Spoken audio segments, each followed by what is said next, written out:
And it wouldn't just be raw. It would be Charlie LeDuff, live, raw, and real. And in chaps. And in chaps. Whatever you want to wear, Charlie. No, I prefer the bathrobe. Remember that story, Bob? Yes, I do. Anytime you get Charlie in a bathrobe or his underwear, you're in good shape. That's easy for me. Are we ready to do this thing? Go ahead, man. All right, let's roll.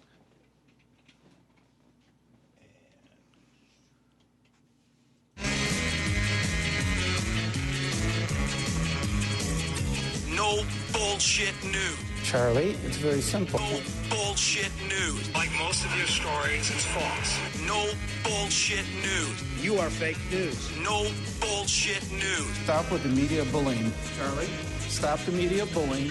No bullshit news. Hot dog. Yeah, no shame in my game. No bullshit news. That's a real murderer's row right there. That's just some bodies in the wake of no bullshit news. Wade McCree. Got to get him out of there. Freaky week in Detroit. Now, before we go into this, I gotta admit, I gotta tell everybody something they might not know.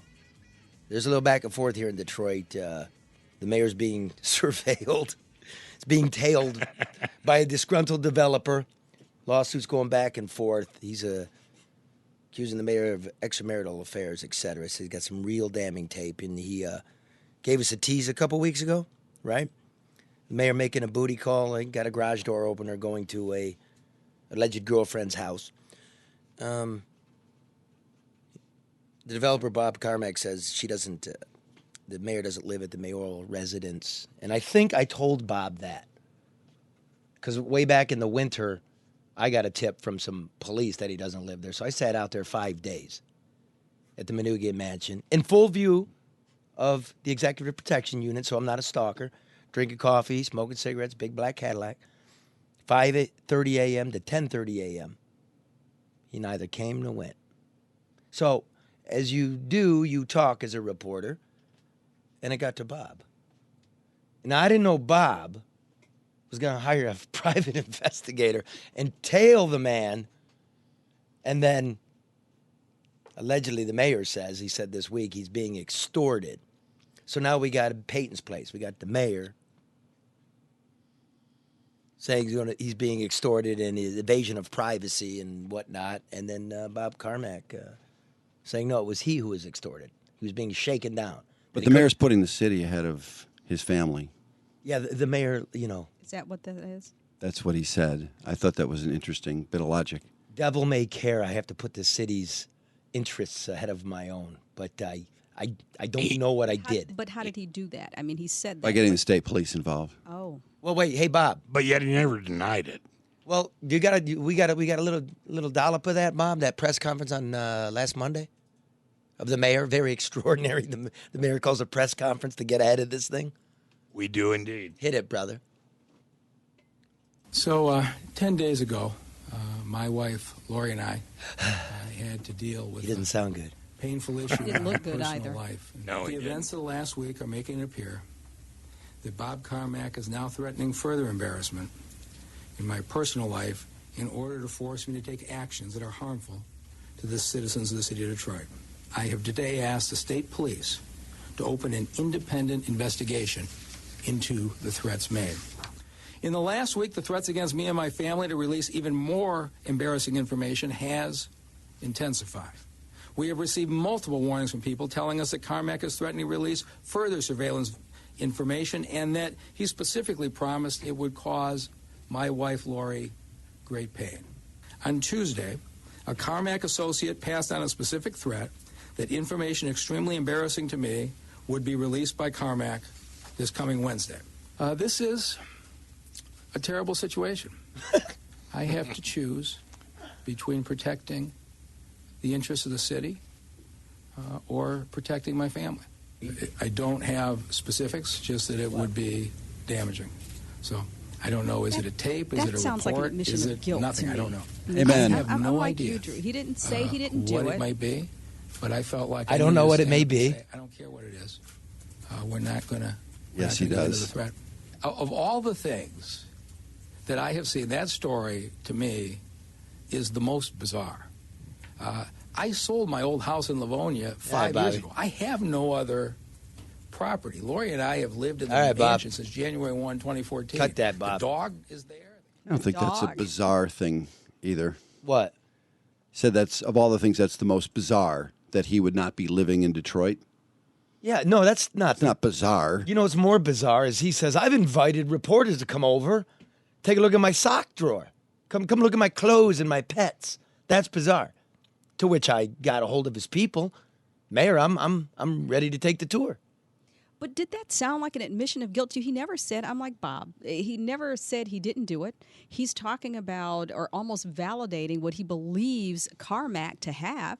And how is calling for an investigation by the state police putting the residents in front of his family? Like, I don't understand. I don't get that equation. Well, I'm sitting here thinking, well, think back. You know, I didn't go to the press conference. I watched it. But think back, Mr. Mayor. What could it be? What could possibly be? You know what I mean? They catch you going into a peep booth? Did you go to a bar and drink too much? Were you stooping somebody in the back of the city car?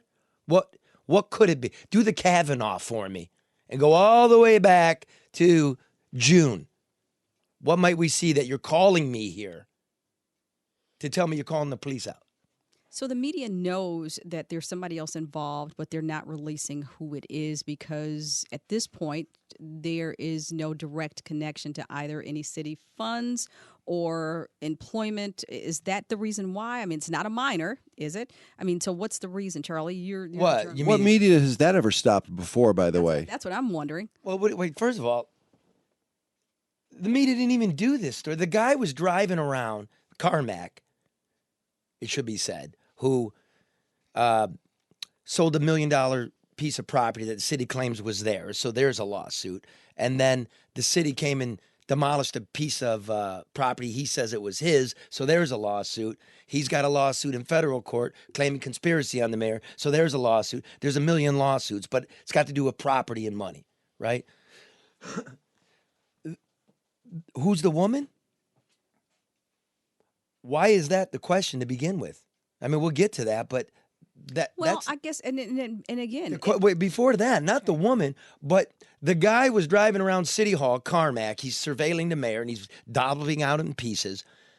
He's got a Jumbotron on a flatbed truck at rush hour going around City Hall. I've never seen that, right? So nobody airs that story on that Wednesday or that Wednesday. Nobody would touch it. Imagine if this was New York City and Giuliani's caught at a love nest and call him Jimmy Piccolini, the cement guy from Queens, is driving around the Gracie Mansion with this. What do you think the New York media is going to do? I would think the Jacksonville media would be all over it. My God, yeah. I mean, I'm just saying. I'm the Kalamazoo media would be all over So it. why, Charlie? So why? Why not? Well, that's why there's no bullshit news. Because, look, nobody wants to get in the way of the narrative. Nobody wants to make enemies with this guy, right? Here it is. It's sort of the Kwame Kilpatrick moment of getting pushed off a porch, pushing cops off a porch. Here's some stuff, right? So it takes a day to get it. Somebody's got to go first, the free press, and then all of a sudden everybody does it. And then the mayor going to get ahead of it because Carmack's threatening the next week to release more. Duggan used the term embarrassment and great pain, but he didn't say there's nothing that I would be embarrassed about. And Carmack, meanwhile, has backed off saying, I didn't say he was necessarily having an extramarital affair. Carmack sounded in his press conference like a person who had been gotten to. Let me say that. In some capacity or another, somebody got to Carmack because his demeanor was completely different. He was all out. I've got this stuff. I'm letting it out. I mean, it was a complete 180. Like, what happened? I think a stylist got to him, too. Oh, yeah. He had a haircut. He did. And a caterer. And a suit. And a caterer. Well, Really? yeah, so Bob's going to, that's the mayor on Monday. Bizarre. And then Carmack has a press conference he's announced for a couple weeks on Wednesday. And, Bob, we got that? We got a little bit of the Carmack on Wednesday after the mayor's, I've called the state police. I appreciate everybody coming out today. This has been a traumatic situation for me. It's been 15 years of misery of what city government has done to me. All I tried to do was try to develop a piece of property in southwest Detroit, and I did everything they asked me to do, and I ended up where I'm at today. Boom. You fast forward a little bit there? I ain't trying to extort nobody. I don't know about you, but what you've seen is a fact. They're on a tape. They show what I've been through, and this is real. There's an investigation going on that he says with the state police. I haven't been contacted by the state police, but I'd like to keep everything that I have else as information, evidence, tapes, recordings. I'd like to keep that quiet right now till the state police contact me, because I don't want to incriminate myself any which way. I am afraid. I have 3 kids to take care of. I'm a single father, and someone said that they're going to send state police on me. I am afraid. What am I afraid of? The mayor of Detroit. In terms of what? Let me say this. I have recordings and video, more. But this is all I can tell you today. Yes, it will be embarrassing. So I don't see him calling a press conference or scheduling a press conference if he wasn't prepared to release what he had teased everybody with the Jumbotron information. Well, talking to Bob, and he might call, he might not, because he's in court again today. So, take it or leave it. He might hit. 1, he got a new heavy-hitting attorney. The heavy-hitting attorney said, look, dude, you got to decide. Do you want to settle this, or do you want to settle scores? So, okay, Bob sits back and he thinks about it. Number 2, as you heard, as Bob said to me, the mayor scares me. And you should be scared, because that guy's got tentacles everywhere. I know the guy's sent me 5 legal papers as the press, suing for defamation, which is ridiculous. It's public official. And don't forget, the mayor's got heavy federal investigations going on. And then finally, I said to Carmack, I go, did the FBI maybe reach out to you and say, shut the fuck up? We don't need our star witness looking like an extortionist. And he's a star witness in the Gabe Leland City Council bribery case. Gabe Leland, head of the Planning and Economic Committee on the City Council, who took the 5th when it was asked in a deposition, did you take instructions from Mayor Duggan on any of these properties? You see what I mean? He takes the 5th on bribing other people. So, is he scared? Yeah. Does he promise to let it come out some other time? I mean, he does, but. Does this remind anybody? Carmack, okay, first of all, he was not remotely scared. He had a PI, he had a Jumbotron. I mean, it was one of the craziest things I've ever seen in all my time in media as far as local. I thought it was just bizarre and kind of fun for me. It was. It was creative. You got to give it to him. That was creative. I give him huge points. He couldn't get the media to run the thing. He gave it to media outlets months prior. Nobody touch it. I'm stunned by that. But him backing off, does this sound a little bit, does it remind anybody of when the text messages, Kwame's text messages became available and all of a sudden they settled so quickly, they threw a couple million on top of the pile? I mean, does the tone at least seem similar? It does to me. I'm sorry. Look, you got sexcapades, you got tapes or texts, right? You've got, at the time of Kwame, no reporter, nobody knew that the feds were deep into him, not on sex messages, not on Lincoln Navigators, not on Manugian stripper parties, but on swinging contracts. It's equal and similar now. Because that's what the feds are looking at in this administration. Exactly. Swinging contracts. What he said in an interview, he meaning Mayor Duggan, what he said he was losing sleep over. That was his admission to me again. And to the city. Yeah. I mean, I'm just saying that was my interpretation when he said, I'm losing sleep over it. He said, I made a mistake. I'm losing sleep over it. Which mistake are we referring to? We're talking about the contracts, the steering of contracts. Okay. And he, it was actually a Fox 2 story. I can't remember who did this. Was it you, Charlie? Could have been. Yeah, I think it may. But anyway, he said, he admitted it. And, he says, you're right. I'm losing sleep over it every night. And I'm thinking, Really? Yeah, really. Because he looks like a big puffy buttercup. Looks like somebody beat him up with a wet feather pillow. He looks like hell. This is really bad. Well, it was interesting seeing him play the victim in his press conference, as in, my family and I had to spend Thanksgiving discussing this, and we decided the city has to be put before us. Yes. I thought that, and it doesn't really make any sense. I like beer. How's that? Doesn't. Who doesn't like it? You like beer? I like beer. You ever black out? I don't drink. This is some Kavanaugh shit. Okay, so the woman. Why don't I say her name?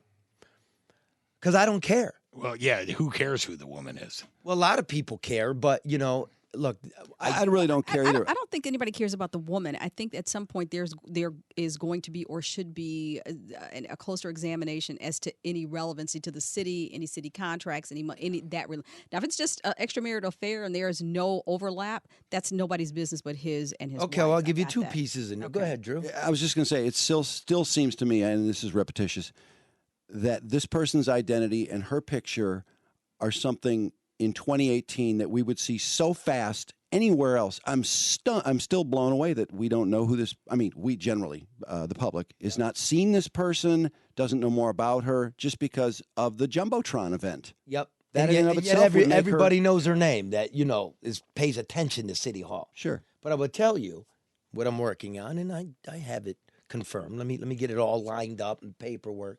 But yes, hundreds of thousands of dollars of city health money are transferred through a go-between, a nonprofit, an alliance, and then funneled into a program that she's involved with at one of the local hospitals. So perfectly legal, right?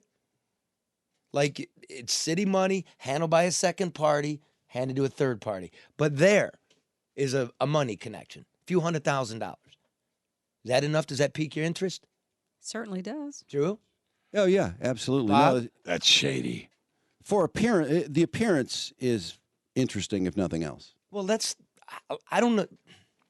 It's kind of like Warren Evans, the CEO of Wayne County. He does this murky deal with Dan Gilbert for the new public courthouse and jail and stuff. His personal lawyer, who used to be Kwame Kilpatrick's deputy mayor, handles a purchase of a home for him and signs for his mortgage.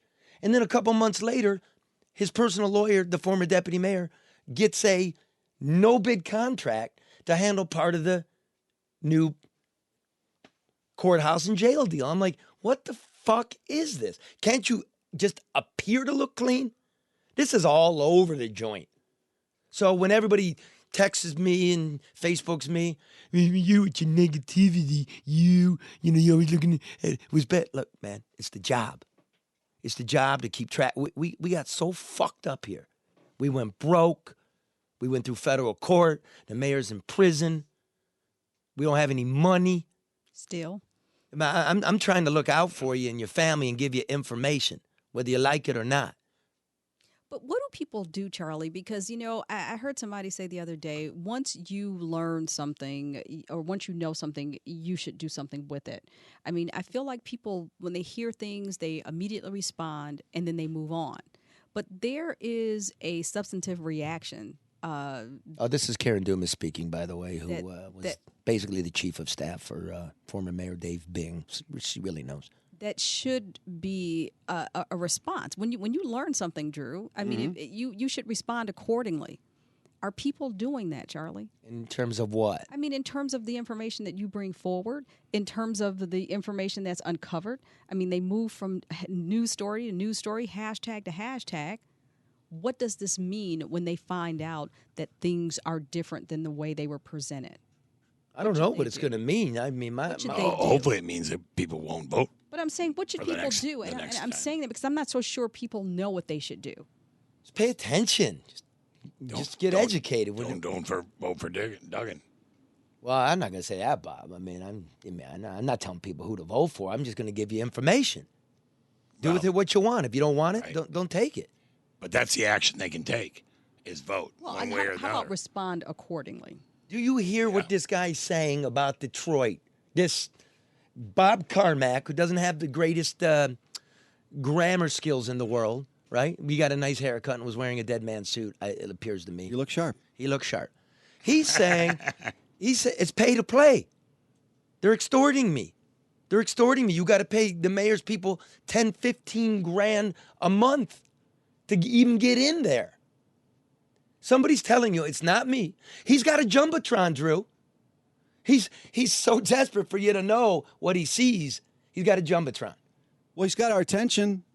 Yeah, so, he kind of clowned himself, though. I mean, Yeah. you're walking around with, like, your finger in your pocket like you got a gun. Well, can I just say something about the second, the press conference? He delivers a jumbotron with some pretty interesting information, and apparently no one wants to do anything with this. Right. I mean, that was a pretty spectacular maneuver on his part. For creativity, I think we all give him an A+. Then he has a press conference, and it doesn't quite deliver. He's like, oh, my God, Bob Carmack. Charlie Lang said, we were Carmacked. Well, couldn't he have the same complaint a couple weeks earlier that nobody really was terribly interested in what he provided, which was pretty spectacular? Isn't it? Yeah. Yes. And I'm thinking that was a Wednesday afternoon. And finally, the free press drops it Thursday at noon, which makes it safe for everybody to go with it. Me, when I look back now, yeah, maybe I charged hard, but I'm going with that. I watched the 4 and 5 o'clock news a day later, and it wasn't even, there was a couple newscasts that had nothing, and I think another one was a second or third story. And I thought, wow, what could be more important what could be more interesting than this? Yes. Now, the next week, he files a lawsuit saying the mayor doesn't live in the mayoral mansion. He's not a resident of the city as required by law. That is of public concern. That's law. And remember, when Duggan was running for mayor, he got kicked off the ballot because he had residency issues. So, do you like the city? Do you know how the children live and feel in the city? Do you like the people of the city? What's with the games, dude? That's a big importance. Remember Steve Nieverling early on did a story about the number of appointees making $100,000 or more, all of whom lived outside of the city of Detroit. There's a lack of commitment and connectivity there. They're Charlie. allowed to, and that's I understand that. That's the law of the land. I understand that, Charlie. But at the end of the day, if you have no idea as to what the landscape is like for something that you are responsible for, how good, how effective can your decisions, your opinions, your actions be for the people who are looking to you to make their life and their quality of life better? I agree. Well, when I first started working for the New York Times, before I got here, they said, you're going to be covering Queens. And I'm like, well, I ought to live in Queens. I should live in Queens. Makes a lot of sense. If you want to serve the people and represent the people, you should make every effort to live amongst them. And especially if you're the mayor, look, did you even know the mayor's wife's name? I don't think I did. Right. Not until recently. Is there anything she's doing? Any foundational work? She's the first lady of Detroit. Yeah, I know Carlita's name. And remember this: the reason I sat out in front of the Manugan, of all the previous reasons, I did it to Dave Bing. Remember, Karen? Yes, I remember. Where you live, Dave? I put him in a bunny suit. Do you live in Franklin? He's getting his nails done in West Bloomfield. This is the job. Where do you live? What were you doing in that city-owned car? And by the way, rumor is, might as well, we got some compromising video in there of Mike and his girlfriend. Mike's well aware of it. Mike Duggan, right? If I was to do that in a why is Bob Carmack backing off then? What he said, didn't he specifically say something about, hey, I didn't say there was an extramarital affair. Yeah, but I don't like I say he speaks like a person who has been gotten to. Scared as shit. And the federal judge is yelling at him for, like, look, I told you not to depose anybody in your conspiracy trial case against the mayor. And, you're deposing witnesses on other cases. So this guy has just lit everything on fire, but he doesn't have a hose. That's what he's dealing with. It makes him an interesting character. Now, but having said that, when the mayor accuses him of extortion. Let me give you something. Got a little email between the Corporation Counsel, the city's main lawyer, and Bob Carmack, it's dated September 21st. It's from Lawrence Garcia, the Corporation Counsel. Mr. Carmack, thank you for speaking with me yesterday by telephone. As I explained, if you need to reach anyone in city government, you should initiate those communications through me. The same holds true for agencies like the Building Authority, the Land Bank. Given the ongoing litigation between you and these entities, you should route your inquiries and communications through me, and I appreciate your promise to do so. Here's the smoking gun. Additionally, you mentioned yesterday that you might be interested in discussing settlement on some or all of the cases between you, the city, and or some city-related agencies. I am always open to the possibility of resolving differences out of court. What's the date of this? September 21st. Feel free to let me know your compromise demand, or have your attorneys communicated to me or to the attorneys defending the matters. We will negotiate in good faith. Yours, Lawrence T. Garcia, Corporation Counsel, City of Detroit, which completely violates the no contact ethical rule. If you know somebody that has litigation against you or something related to you, if you know they have representation, you are required to contact the lawyers, not the guy, for obvious reasons. Now, Carmack writes back, Mr. Garcia, you contacted me without going through my attorney on my cell phone, which I have proof of on my cell phone of an incoming call. The following day, you, however, did contact my attorneys the next day in an email. Let's see, what is it that he wanted? You stated that you wanted to work an agreement out and to come in and give a presentation on my side of what has transpired in the cases involved or send an offer. Today, however, you said that you do not remember asking me to come in and send my offer. I realize you just obtained this job. Congratulations. I have evidence that you do not have that I can provide to you regarding these cases. Bob Carmack, when he's being played, says, okay, I want this. I want $25 million. I want 5 pot licenses. I want 30 acres of property. I mean, he's just asking for ridiculous shit. So the news is a pretty connected guy, a citizen, I will wait till it's filed, are filing an official complaint with the Attorney Grievance Commission. Meaning, all right, Mike, now the city lawyers are involved in this shit. Now we're everything's starting to burn. This is so ham-handed and amateur. Now we got the city's top lawyer in legal trouble. The fuck? Next chapter of Detroit political history. Wow. Oh, can I tell you about the press conference at Carmack's garage? Oh, God. It's the worst Please tell press me. conference ever. So Carmack gives him an hour of old testimony in front of the city council because now Bob's like, well, fuck it. They're coming. I might as well lay out the case so the media knows what I'm talking about. Nobody understands what the fuck he's talking Where's the about. bomb, though? What happened and to the it old bomb? doesn't drop anything. No, he doesn't, right? Except what he did drop was a terrific spread of Middle Eastern cuisine, baba ganoush, kebabs, tabbouleh, nice soft drinks. He's got cheesecake muffins to die for. I mean, you should, after everybody does for their cameras. The media love that. Yeah, oh man, after the outrage, once the lights were out, man, they went. Well, a Danish will go a long way to soothe the outrage. Dude, they were on that shit like cockroaches. Oh my God, you got to file this. Well, man, after I eat the hummus, And then Carmack says to me afterwards, he goes, you see that, man? These motherfuckers, somebody stole a meat platter.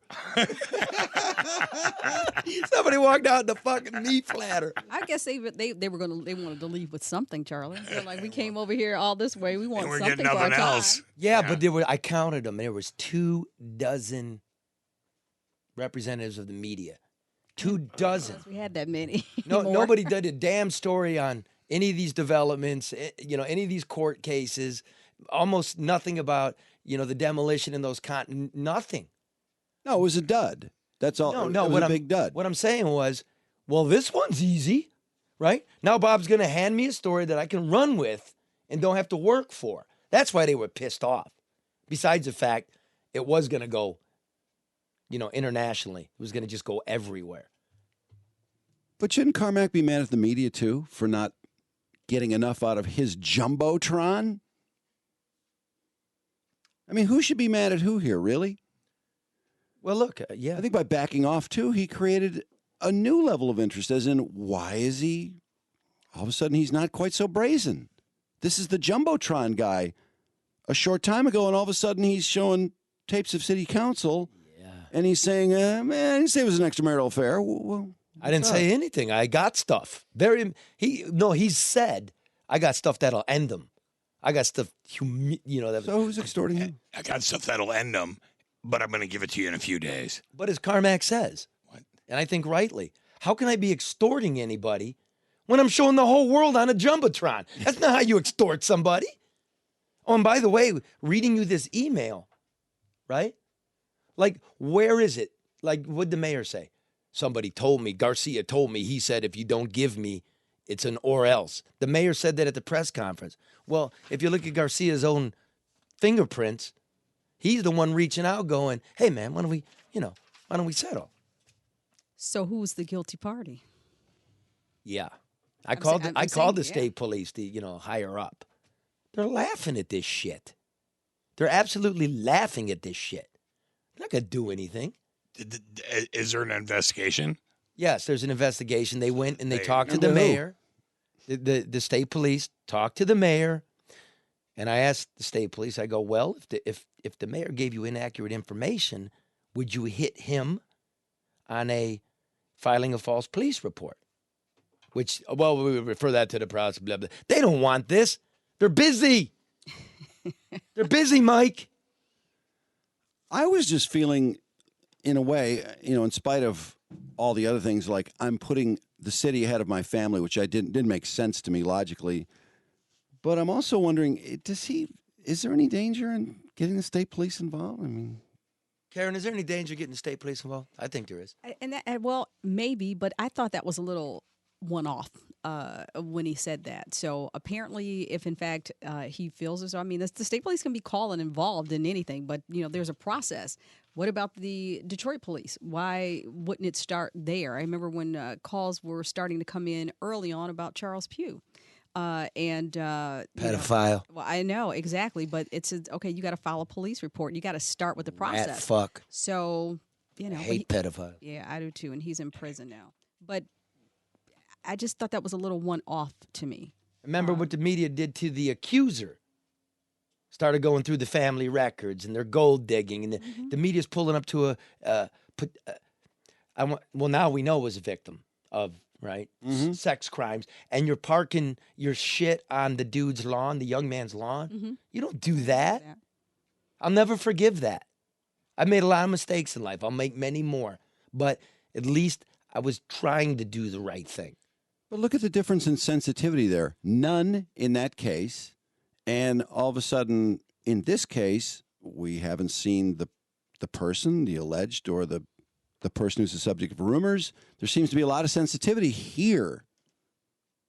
What's the difference? Like never before. But wait a minute, let me take a poll amongst you. And you too, Bob. I know you're working that board and you working the phone and stuff. Do you think, and this is just as a person, you think Carmack's got more? I'll give you my thinking. The mayor comes out shitting his pants. Looked like a little kitten at the saucer, right? Shitting himself. Carmack's filing suits. We've seen previous videos of him. The media doesn't attack him as being a liar. They said he's withholding. I believe Carmack's got more. I agree with you, Charlie. I do. What about you, Drew? I do. When the mayor used the word embarrassment and great pain, I thought that made it pretty obvious that there's something there. But yeah, I don't think anybody talks the way Carmack does. I don't think he's P.T. Barnum. I think he's got something. And he's looking like P.T. Moore every day. He is indeed. If, in fact, there were no possibility of Carmack having anything, I would think that the mayor's response, his narrative, would have been drastically different than what it was. Completely. It would have been if he didn't have anything if else. Carmack had nothing and the mayor knew that there wasn't a possibility of him having anything, his response in that press conference would have been completely different. His narrative, his response, his comments gave validation, in my opinion, to the fact that Carmack has something, that he could have something. Even if he didn't, Carmack could be playing him and pretending there's something going on. Because Duggan should have taken a different approach if there weren't. Yes. I agree with that because it seemed like, my initial reaction was, well, if he had something, why wouldn't he drop it? But he's playing the mayor. He could be doing that too. He's but holding if there it were out. nothing, if there were nothing, Bob, and the way the mayor responded was, he would have said, He said, "There's nothing. I've not done anything wrong. And would have I been live in the city forceful of about Detroit. it. I look forward to seeing whatever it is that he has Exactly. because there's no way, there's nothing, there's no possibility that he could have. They anything. didn't even but say that. he knows there is a possibility Exactly. that he's got. Oh, dude, he's on. They didn't even. That's right. They didn't even say that after his dud press conference. They didn't come out and go, oh, "What a fucking jerk off." See, nothing. I kind of knew it. They didn't do that. They scratched their heads. They didn't do that. And again, I'll tell you what. When high-ranking police sources tell me his executive protection meets him on the west side of the city in the morning, when I sit out there for 5 days, 3 days, that whole 5 hours, twice I had to take a shit. So I threw those days away because, the 10 minutes he could have come and went. I never saw him. And I wasn't doing it. I don't care who you sleep with. The first sign, I guess, flag that should have been raised was immediately after him assuming the office of mayor. Yeah. He ditched his executive protection. He has an advance team, and he has executive protection at the House. But every mayor that I can remember traveled with executive protection. He does not. He never has. That would send, now, had he... Maybe he's a tough guy of the people. Some people would say that. Yeah, exactly. Okay. Unless he's hiding something. Well, I mean, just if for no doesn't other want them reason, following him. I mean, and it's not a matter of being afraid of the people. I mean, but it's a matter of if, in fact, you're moving around the city, sometimes if you're at an event, you need to get in and you need to get out. You have staff around to make sure that resident concerns are, documented and addressed at a later time. But it just seemed unusual to people, to those of us who have been inside, that he totally abandoned executive protection and chose to drive for himself, which is why I didn't believe the Belle Isle incident early on when he said he got pulled over. What do you mean? Explain. Remember, he was driving around Belle Isle and said that the state trooper pulled him over and didn't know who he was? I don't believe that. What do you mean? Well, and I'm saying it makes it convenient to say, see, I'm just like everybody else. Like, they pulled you over. That's when black people were complaining, saying, hey, we can't go out here. He says, hey, I got pulled over. But who's to say that you really did? Right. I mean, do you know what I'm saying? It makes He it was easy wandering around Belle Isle. But it makes it easy to create and control your own narrative if nobody else is there to validate or invalidate what you're saying. That's my point. Yeah, well, in the end here, he hey, Mike. Okay, so hold on, man. We're gonna do some commercials here, but just Bob's gonna call you on the phone, okay, bro? Okay, cool. Bye. In the end here, forgot what I was gonna say. We were talking about the Belle Belle Isle. Isle? and then In there- the end here, with a town having trouble staffing its police department and getting a response, the mayor can call the state police on some bullshit like this. Let it fall where it may, Mayor. But because now we got a whole different problem. So let's let that, we're going to go into the police, but I want to just, you going to go? Thank you, bro. Yeah. Good to see you, guy. Good to see you, brother. Karen, Yeah, Drew, thank you. thank you. All right. Good show, man. Want to welcome in a new sponsor, Eddie Zaney of Zaney Law. Zaney Law, offices in Lansing, Detroit, Grand Rapids, specializing in criminal defense, civil rights litigation, and personal injury. How'd my staff miss Zany Law? This guy's good, dude. This guy represents Again, in the sales department. people in the Flint water crisis. This guy remember the dude stabbing everybody in Flint? Oh, yeah. Yeah, him. He's a big deal, big firm on the rise. You dial 517-929-7000. That's the main line. 517.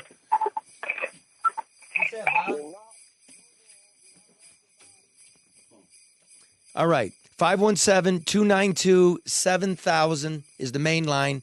When things get zany, hey, Bob, can you turn off the bells for a second? Trying to do Zany's He's commercial. giving you ambiance. That's for the next commercial. Oh. Bob's still learning the board. You're early, Bob. I'm going to start over. Zany Law, offices in Lansing, Detroit, Grand Rapids, specializing in criminal defense, civil rights litigation, and personal injury. 517-292-7000. When things get zany, you call Ed Zany. It's pretty catchy. He wrote that himself. Really? Yeah, now that's the lawyer. If you're talking about finances, right, you want to go with Luke. Here it is. Some of us are secure with our finances right now, but might not be as prepared as we need to be when planning for our future financial obligations, whether it be pension planning, life insurance, college savings plans, or tax-deferred investments. Luke Nowacki can help answer all of your questions and help plan your future finances. Call Luke at 248-663-4748 to set up a plan today. Go to our website. It's listed there for both of these guys. And then the legal note here, securities and investment advisory services offered through Royal Alliance Associates, Inc., member FINRA, SIPC. Royal Alliance Associates, Inc. is a separately owned and other entities and or marketing names, products, or services referenced here are independent of Royal Alliance Associates, Inc. Now to bells, Bob. Cue bells. Jingle bells, Coney smells onions all the way. Yummy. Don't forget a side of fries and beer is served all day. American Coney Island is the best there is around. Come on in and have a dog the next time you're downtown. Hey! American Coney Island, the home of the world's best chili dog, located in downtown Detroit. Look for the red, white, and blue building at Lafayette and Michigan Avenue. Or ship a little taste of home to your loved ones, family, friends. Coney kits are a great holiday gift. Just go to AmericanConeyIsland.com to place your order. Did Grace write that? I wrote it. You wrote that? It's pretty Ready? cool, Charlie. Here we go. But let me tell you about those kits. Yeah. Those are great, great gifts. A very good friend of mine retired from the fire department, moved to Texas. I think a year ago, he said, one thing I really miss about Detroit, in addition to the people, are the Coneys at American Coney Island. So they really do make people happy. They really Did do. you send him some? Oh, yeah. Grace and I, she said, I got you. So she sent him So she really did. They work and people love them. There's a dozen dogs in there, and then there's a sort of a quart of the proprietary homemade chili, the Vidalia onion, buns, a couple of Coney hats. They pack it on dry ice, and it's there overnight. He loved it. I think I may surprise him and send him another one this year. Right on. AmericanConeyIsland.com. Now, the other story, that No Bullshit News Hour, right? Oh, yeah, go there to listen, if you want to get this thing, go to the Google Play, iTunes, download it, No BS News Hour, right? Just put in LeDuff, do a search term, click it, subscribe, okay? Also, these stories appear in DeadlineDetroit.com. Go to DeadlineDetroit.com. Here's one that I did for them this week. And follow on Twitter as well, because that way you get when Deadline Detroit post, when I post, you follow on Twitter. Yep. That's always a good thing. Well, and the cool thing about Deadline Detroit is you can subscribe to their newsletter And you get notifications. and you get notifications. Yep. Yeah, so you can follow me on Twitter or Facebook and get it there every week. Okay, the next story that I did this week is basically last Friday morning, Thursday night, on the west side, a frantic caller calls in about 1:30. Fire truck shows up, ambulance shows up, somebody's taking he's sitting in a van, his brains are on his lap, there's a hole in his forehead, woman's next to him screaming, there's people lurking around, and there's repeated phone calls. Where's the police? Bob, we got that? I just want to play you this clip. This is coming from the street from the fire department. They're told to stage and stay away from where they think the call came from, but they pull right up on it. When you stage, that means you're an ambulance or a fireman, a firefighter. You're waiting for the cops. Okay, Bob, play this damn thing. Engine 34, code 1 medical call, West Warren and Junction. West Warren and Junction. Report of one bleeding, unknown what happened. Via central office. When you are staged for police, engine 34, you're responding with medic 10. Engine 34 en route, engine 34 has a message. Engine 34 has a message en route.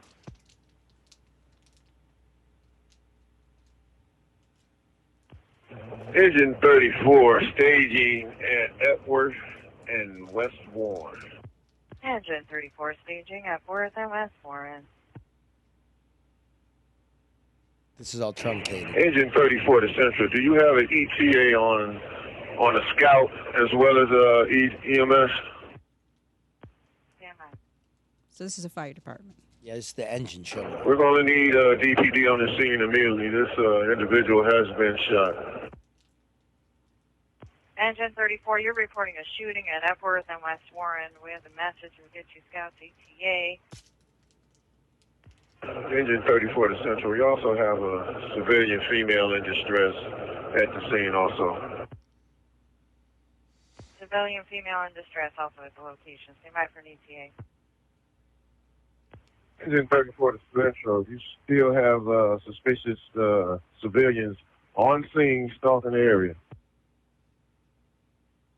Use extreme caution, Engine 34. We're on the line attempting to get you an ETA for police. They also have a stabbing reported at Junction, possibly all in relation. You're reporting one shot at Epworth. Where's the police? And a female in distress. That's affirmative. Okay, we have it. We're getting you ETA. Engine 34 to Central. We do have a person of interest standing by. We have that message. We're passing that along. We're still on the line with police, sir. 34 has medic 10 on scene. Engine 34, you have medic 10 on scene. Scout is en route, Engine 34. They were unable to provide an ETA after multiple attempts. Engine 34 has That's DPD good, Bob. on scene. Engine 34 has You see that? Hold on. Hey, Mike, you on the line? Mike, you on the line? Yeah, man. Yeah. Mike Nevin, President of Detroit Firefighters Association. And Mike, where's the fucking police? Would you repeat the question, please? Where's the police, man? Does this concern you? You guys don't carry Of weapons, course, do you? Yeah, no, it concerns me, and this is happening every day. We're having medics assaulted. We're calling for police. This is not the rank and file officer in the streets issue. This is not the men and women that serve in the streets. This is a management, administrative problem. We have not restored our numbers or pre-bankruptcy. We cannot cover the 139 square miles properly in this town the way we should safely. This is ridiculous. In 2017, Eric Jones made a comment that it's a matter of time before one of his firefighters or medics gets shot or killed or stabbed. That's why they ordered bulletproof vests. I mean, this is happening every day, every night. It's ridiculous. We're undermanned, understaffed, and I need counsel. I need state legislators. We need a real good, hard look at public safety in Detroit.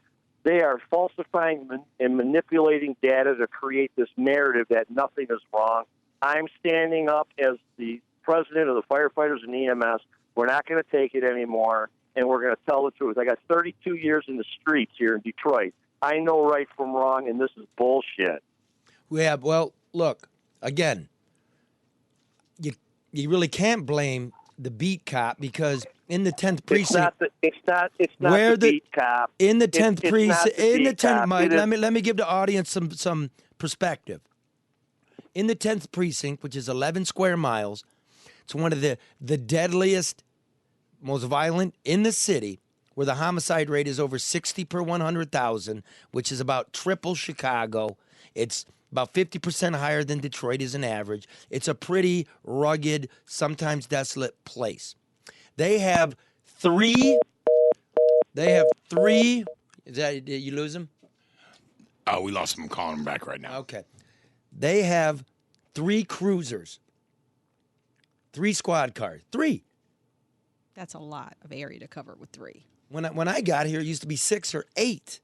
So if this is what people that wear a badge when they're in distress, if this is what they get, what does the regular person get?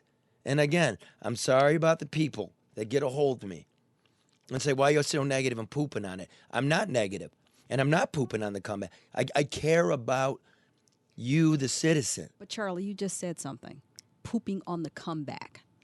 We need to stop talking about a comeback because the very fabric of this city has not been addressed. When we talk about our services, first responders, when we talk about city services, when we talk about education, when we talk about our law enforcement not being prepared, not being paid, and not being protected, then that's an issue because that's one of 2 or 3 underlying things that would support a comeback. Yes, and here's the second part of it. It's all right, Bob. It's all right, Bobby. Here's the second part of it.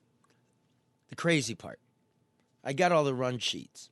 Okay, so this thing comes in about 1:30. And the police want to make excuses. We didn't get the dispatch this and priority 2 and whatever. Whatever. You should be there in minutes when you know, okay? Homicide doesn't show up till 4:30. The first one.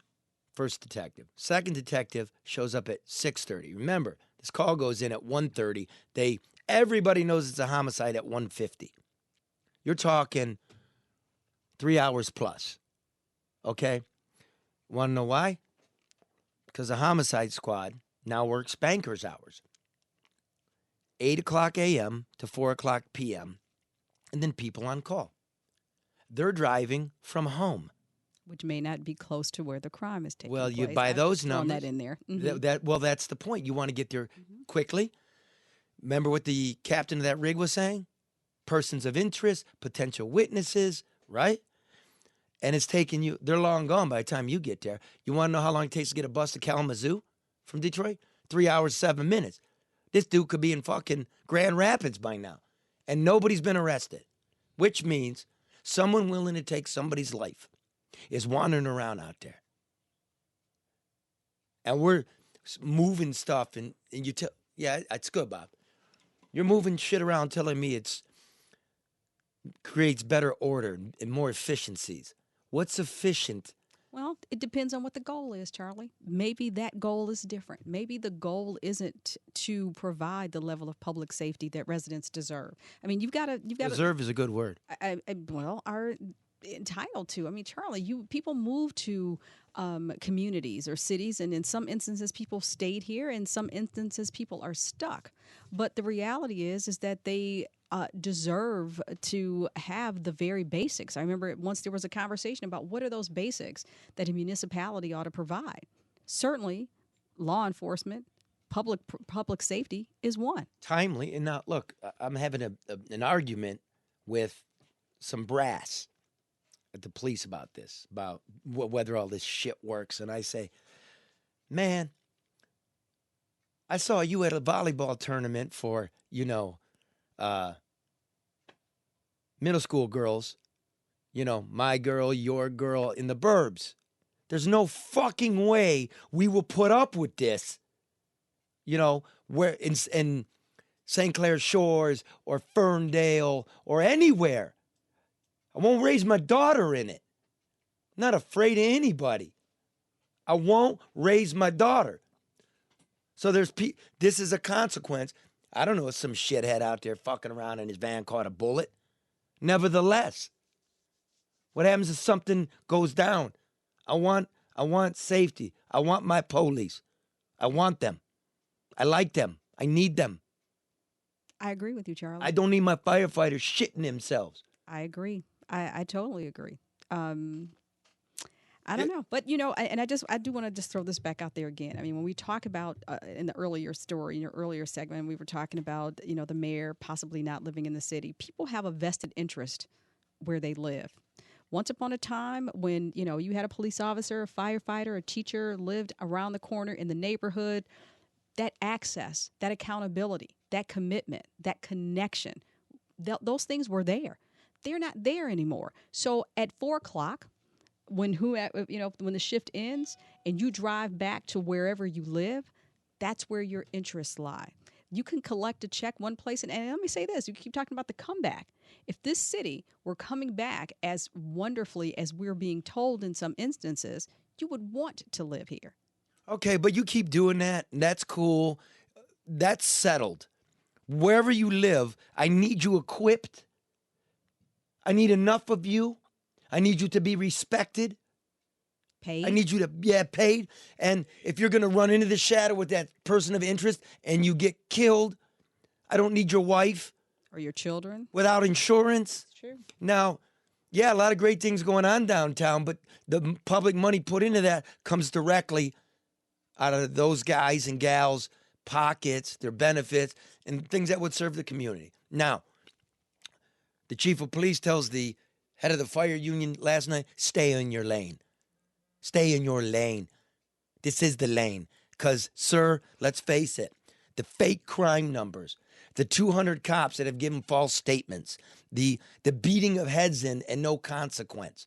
A commander off duty beats up a parade goer and puts him into a coma. Cops on cops pointing guns at each other, right? The towing scandal. The deputy chief of police taking bribes. The chief himself is caught up in that because he's the chief. No, you have to know what's going on and keep a skeptical eye on it. I agree, Charlie. And I am a big proponent, supporter of DPD. I like the chief personally. I look at the higher in terms of controlling the narrative, which is something we talk about all the time. And I think that just as that control permeates, the media, business people, it's also impacting other departments, including the Detroit Police Department. Right. That would be my guess. Which isn't to say it's not solvable. The I point believe is, these are issues, solve them. Solve them. But you got to go back to, like you said earlier, why wouldn't the leadership want this problem solved? Why? I mean, do it like everything else and paint over it and call it pretty and say it's fixed? Mm-hmm.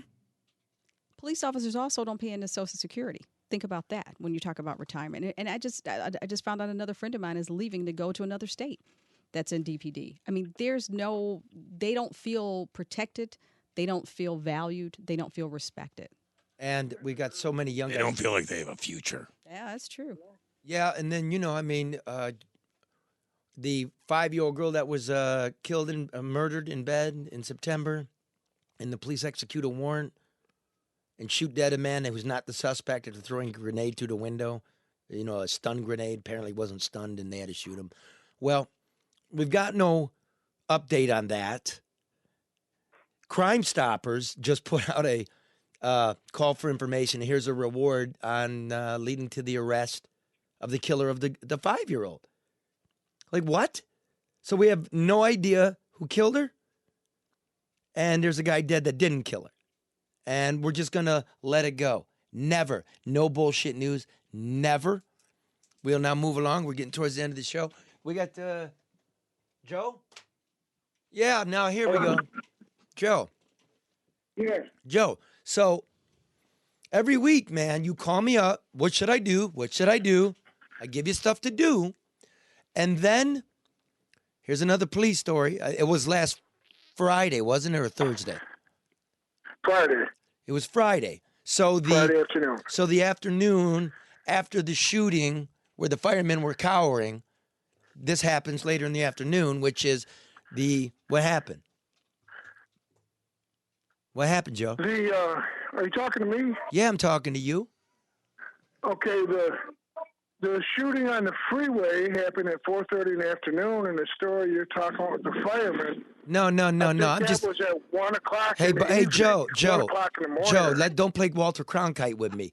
What happened outside your place of work? Oh, we heard a bunch of sirens out there. We were ready to leave, and speaking of being at work. Oh, okay. I got to move my car. Hey, Joe. So basically, what happened was there was a bunch of emergency vehicles up there on the freeway adjacent to our building, and so we went up on the third floor to look, and we didn't see no accident. First, we were thinking the freeway must be an accident. But it wasn't an accident. What was it, Joe? It was a medical transport van that they were transporting the prisoner back from a hospital, and the prisoner, I don't know if he got loose. I don't know Hey, if Joe, he was even restrained. what happened? Real quick, one sentence. The deputy ended up shooting and killing him right there on the freeway. So they were transporting a prisoner, and they shot him dead, and he's laying in the freeway, and there's 28 squad cars there, right? Yes. And what do, Joe? They're right in front of your work. Now, there's a story. There's a big story you could do. What did you do? I'll tell you what you did. I took video of it. I took pictures of it. You took pictures of it. We work in radio, Joe. Wait a minute. Watch this. Watch this. Hey, everybody. Radio has audio in it. Hey, Joe. Yeah, it's audio of you in a building, Joe. Listen, I want everybody out there to just take a look at this picture. Y'all see it? Y'all see Joe's video? It's beautiful. Wow. It's great. Great work, Joe. Wait. Okay. Here's what you did, Joe. Okay. Well, see, at this point in time, I thought it was just a traffic accident. Okay. No. And, yeah. And you deal with politics and corruption and stuff. You do? Not traffic accidents. Is that what you do? It wasn't a traffic accident. You don't deal with politics and corruption. You don't do that. You deal with that. Yeah, but Joe, Joe, there's 28. There's a dead guy and 28 squad cars out front. So, does Joe get out there, conduct some interviews? No. Joe waves all the media in, right? His competitors.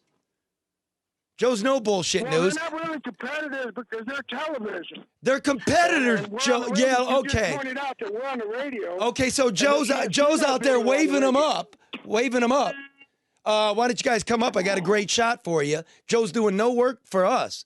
No work for this audience. Hey, Bob. So, Joe, I saw you on a couple other news stations. We got those clips? We do. Listen to Joe, expert witness here. Go ahead. Getting ready to get off of work, and just heard some sirens out on the freeway, which we normally hear a lot of sirens on the freeway. And we heard a lot of sirens, and they weren't stopping. There was more and more sirens. Like, what is going on? I looked up there and just seeing a lot. A fucking hat. Why is he wearing that fucking hat? Play the other one. Fucking Joe Warren, why are you wearing that hat? That was one station. That's one station. And then another station. You don't got it? What happened to it? Joe, you showed up on two stations. The point is, you're supposed to do some work, not be handing out coffee in Danish. I wasn't handing out coffee. You were bullshit. You turned into bullshit news. You're like, well, I was getting off work and then I saw some sirens. What is that? Oh, my God. Joe. Well, it's not. I didn't get the video on Mike Duggan cheating on his wife. Nope. I didn't get that. Nope. You didn't even find out what was the circumstances of the dead man on the freeway right outside your window. Outside your door. Well, I did find out. When did you find out? After you gave the interview. Within the hour, I found out. No, you didn't. You're lying. I found out by asking the reporters because they got a direct line to the county. They can ask. You're a reporter. If I call there and try to ask questions, they might not even answer the phone for me. Didn't you give him press credentials? Yes, this nonsense. And I got you 2 ties, Bob. You're legitimate. Joe, not Bob. Yeah, but we might as well get a guy named Bob. Apparently, I need a tie because she's looking right at me. I got you 2 ties, Bob. That's because I'm thinking, Joe, I'm sorry. Joe, you got press credentials and 2 new ties. You're legitimate. So Joe's like, just trying to help out Ollie. And I'm like, well, we're on first name basis now. What, how did they all find the 3rd floor of your building? They were outside the yard looking up at the wall, at the bridge, trying to figure out how they could get a shot from it. And I felt sorry for the one guy from the one TV station. I said, come on up here, man. You can get a shot from the window. I had no idea that all the rest of them would come flocking in right behind him. Well, how'd they get in? They just bum rushed, or you invited them all up at once? Was there like a line? No. I don't know how much is important to really get into details. It's details. Trying to be important. nice, extend professional courtesy. Their television, they need an angle to get a shot That's from. great. And We're we got radio, nothing. And so pictures doesn't do us any good. Yeah, dude, that's why you got to get out there, be Johnny on the spot, get some information. You're texting me pictures of you on TV. Like, look at me, I'm bullshit news too. So no bullshit. You're like, oh, yeah, well, I was getting off, and, I saw a lot. That's an awful lot of sirens. Joe, what ended up happening? You did go to the press conference Monday. What was the circumstance? Went to the press conference, and they told us not very much more than what they had told us initially. Oh, they told us initially? His name was Martez Webb. Him and his brother had robbed somebody or tried to rob somebody a week prior to that, and the victim disarmed one of them and shot and killed Martez's brother and shot Martez. Joe? And Martez was in the hospital. Joe, okay, so they told us that. They were transporting Martez back to jail, right?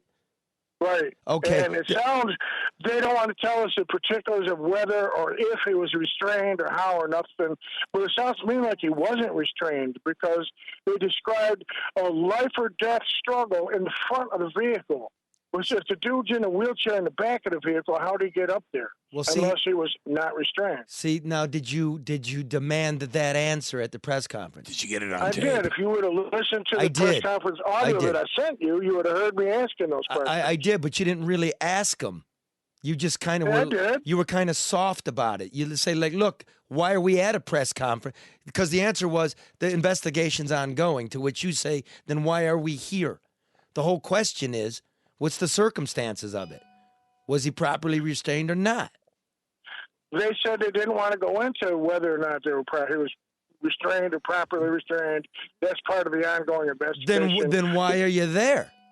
Sounds like a car. So that they could give us a few details that they are willing to give. You mean you know how they are, man. They trickle this stuff out to you a little at a time. So you forget about it. Joe, no, I didn't forget about it. I tried to. So the people forget it. So the people forget about it. Keep us abreast of the investigation, would you, Joe? And look, congratulations on your TV appearances. And record some audio next time. Yeah, get out there and ask a question, maybe. Instead of like giving tours. Well, I couldn't climb up on the bridge and try to ask the cops questions. You could have walked up. You were like, You could have narrated the scene. Tell us what you're seeing. Reporters do. They try to walk up to wherever the tape is. What's going on here? Just if you're going to do it. Because you didn't even tell anybody, like when they put your name underneath it, you didn't say no bullshit news hour. Kind of sold us out. No, I didn't. Oh my God! Here we go, Daddy. That's right. And Joe with the hat. Well, Joe, just get some audio. You can file your own report. You don't need to worry about what they do on 7 or 4 or whatever. File your own report. All right, be nice to Joe. All right, that did occur to me. But what also occurred to me is that Charlie is primarily interested in politics and corruption. Hey, Joe. This is neither politics nor corruption. Joe, why don't you let me deal with what I'm interested in? Why don't you do stories that are right in front of your face? That's what I don't get. I was afraid that if I did, you would have yelled at me. What are you bringing? This is bullshit. This ain't what we do. Well, we're going to yell at you either way, Joe. Just roll on everything. Here you are. Here you are. Hold on, Joe. Let me see here. The Wayne County Sheriff's Office telling us one of their deputies was transporting an inmate in an ambulance when that inmate tried taking his gun. 7 Action News reporter Allie Hoxie has been on this story for us. Allie, do we know how that inmate was able to try grabbing the gun? Heather, at this time, it's still unclear how that inmate was in a position to even try and grab that gun. An investigation into that is now underway. Well, we heard a lot of sirens, and they weren't stopping. Joe DeMarco is an electrician for Sterling Truck Sales, which overlooks the I-94 exit onto 75. He was just about to take off for the day when the shooting happened. It was around 4:30 this afternoon when an inmate in this ambulance tried to take a deputy's gun. Getting ready to get off of work, and just heard some sirens out on the freeway, which normally hear a lot of sirens on the freeway. The 23-year-old male inmate died at the scene. It's still unclear why the inmate was in you're custody rubbing and it where in, he man. was being Hold on. to. The deputy was not shot, but did Hold sustain on. non-life-threatening injuries. 7 Action News spoke with the general manager and president of Macomb Ambulance Services, the company used to transport the inmate. We are told his thoughts and prayers are with the driver of the ambulance, the deputy, and all the families who are involved. There was one ambulance, one EMS supervisor, and 27 police cars. And so we kind of knew just from that this was special. All right. And yet, no police in the neighborhood. All right, Joe, you know what? You know what? Yeah, I was going to mention that. You brought that up in your other story that there's no cops around, but the 27 of them showed up with a quickness right here. Yeah, and they were there a long time. Now, here's the thing. You know I'm upset with what you're posting online, right? Are you going to stop that? Yes. I'm giving you a second chance because I've taken all that stuff down. Because I'm no censor, but I do not, no fake news, no conspiracy shit, no hate, none of that crap. You can do it, but I don't want to be associated with it. But I'm a different kind of person, right? You grow, you work hard, you see something in front of you, you go get it, son. You hear me? Yes, sir. Because you're Joe DeMarco. Yeah. You're the chief deputy intern of the No Bullshit News Hour. Joe can do it. All right, brother. Okay. I appreciate you, Joe. Don't worry. I'm glad to hear you back, Karen. Thank you. You too. And now get out of here, Happy kid. holidays if I don't get to see you anymore before then. Thank you. Same to you, Joe. She got your ties here, Joe. Oh, you never got him? I thought he got him. Okay, let me just say this. The No Bullshit News Hour. Find us at www.nobsnewshour.com. We are Charlie LeDuff, Karen Dumas, Bob Shadowbauer, sometimes Joe DeMarco, Matt, our sound editor, Drew Lane, just the And Jason, is he still around? genius of radio. Thanks for Jason joining is us. still around, yeah. Jason C. is our technical man editor, and everything else. You find us on iTunes and all that other stuff. Blah, blah, blah. Have an excellent week. And remember, try to love one another.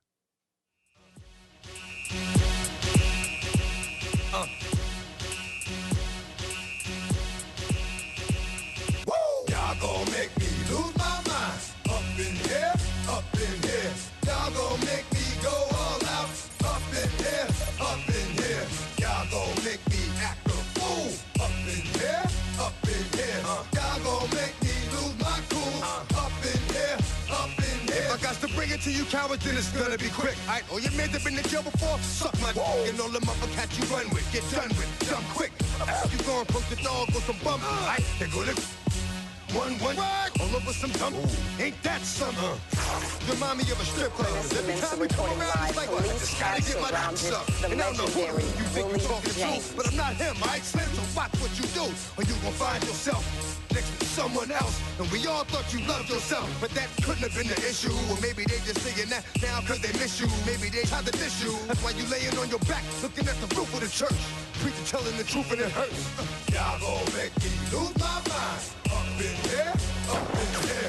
Y'all gon' make me go all out. Up in here, up in here. Y'all gon' make me act a fool. Up in here, up in here. Y'all gon' make me lose my cool. Up in here, up in here. Off the chain, I leave off of the brain. Still want the fame, off the name. First of all, you ain't rap long enough to be with me. You ain't strong enough. So whatever it is you pumping on, they got you thinking that you Superman. I got the kryptonite. Now smack you with my dick to the mic. Characters, not even good actors. What's gonna be the outcome? Let's add up all the factors. You whack, you twisted, your girls are whoa. You broke, the kid ain't yours, and everybody know. Your own man say you stupid. You be like, so, I love my baby mother. I never let her go. I'm tired of weak. Whining over that don't belong to them. What's wrong with them? up for real, like my mans in them, who get it all in the strength of their hands with them. Man, y'all gon' make me lose my mind. Up in here, up in here. Y'all gon' make me go all out. Up in here, up in here. Y'all gon' make me act a fool. Up in here, up in here. Y'all gon' make me lose my cool. Big Jack, what up? I'm in trouble, Joe. You can only call you when I need you. You know I'm here at the expense, baby. You know I can count on you, dog. You right on your way over. Make me lose my cool. Up in here, up in here. I bring down rings so heavy it hurts the head. No more talk. Put the dirt instead. You keep walking. That you trying to end up red. Cause if I end up fed, I end up. You just soft type. Fake up north type. It's like a soft fight. Dog is a dog. Blood's thicker than water. We done been through the mud and we quicker to bigger the order, the more we run out. When up in there, everybody come out. When the body burn out, sun in the sun out. I'ma keep it loud. Running his mouth, I'ma flung out. Listen, what? He's about to be missing. You know who gon' find you? Some old man fishing. Grandma wishing your it's hard to digest with the sound of. Y'all gon' make me lose my mind. Up in here, up in here. Seems as though there are a couple of Suburbans pulling up and females are running everywhere. Y'all gon' make me act a fool.